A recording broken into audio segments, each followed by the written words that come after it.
চলেন একসাথে এই রুমটা গুছাই। এখন রাত্রে কয়টা বাজে জানেন? হচ্ছে রাত্রে প্রায় 1টা বাজতেছে।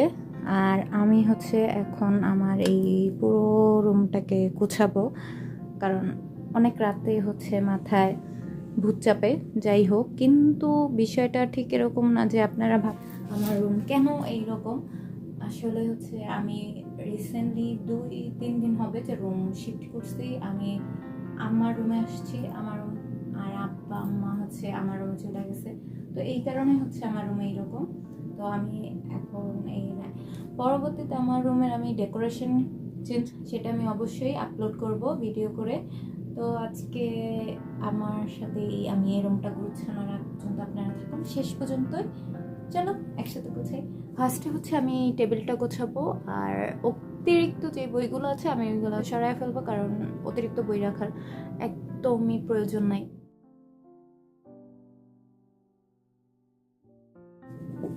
আর হ্যাঁ, উত্তরাধিকারী সমরেশ মজুমদারের এই উপন্যাসের সিরিজটা তোমরা কে কে পড়ছো তা কিন্তু অবশ্যই কমেন্ট করে জানাবা। আমার 2টা বই শেষ হয়েছে, নেক্সট পার্টটা আমার কিনা হয় নাই, তাই পড়া হয় নাই। আমি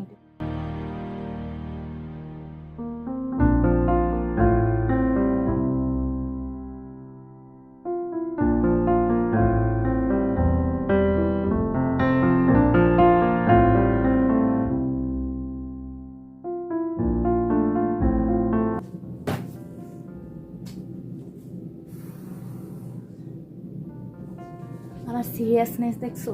আমার লাইফের সবচেয়ে ইম্পর্টেন্ট জিনিস যেইগুলো হচ্ছে আমি 14-15 বছর লাগাইছে অ্যাচিভ করছি, মানে এইগুলো ছাড়া আমার লাইফে আর কিচ্ছু নাই, সেইগুলো আমি এইভাবে ভালাই রাখছি। এগুলো হারাই গেলে আমার অবস্থা কি হতো আমি জানি না।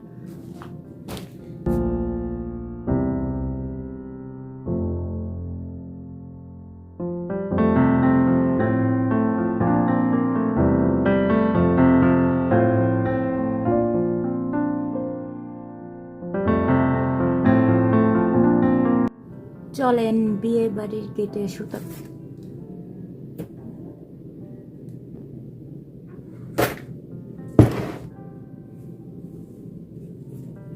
এই জিনিসপত্রগুলো হচ্ছে এইখানে রাখবো। মাউথওয়াশ মুখের জন্য খুবই দরকারি একটা জিনিস, আর প্রতিটা মানুষেরই আমার মনে হয় ইউজ করা উচিত এটা।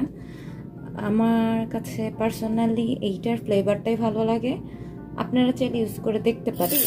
ঝুনঝুন আওয়াজটা না আমার কাছে অনেক ভালো লাগে, বিশেষ করে আমার মনে হয় যে প্রতিটা মেয়ের কাছেই চুরির এই আওয়াজটাই অনেক ভালো লাগে।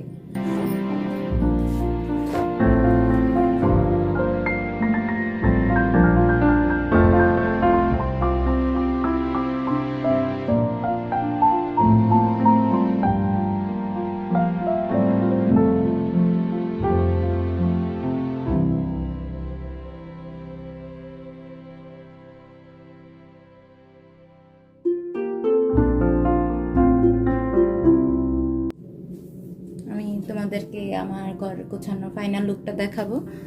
অতটা তো সুন্দর হয় না, শুধুমাত্র আমি জিনিসপত্র গুছাইছি, কিন্তু তো গরুর ঘরের থেকে ভালো লাগতেছে।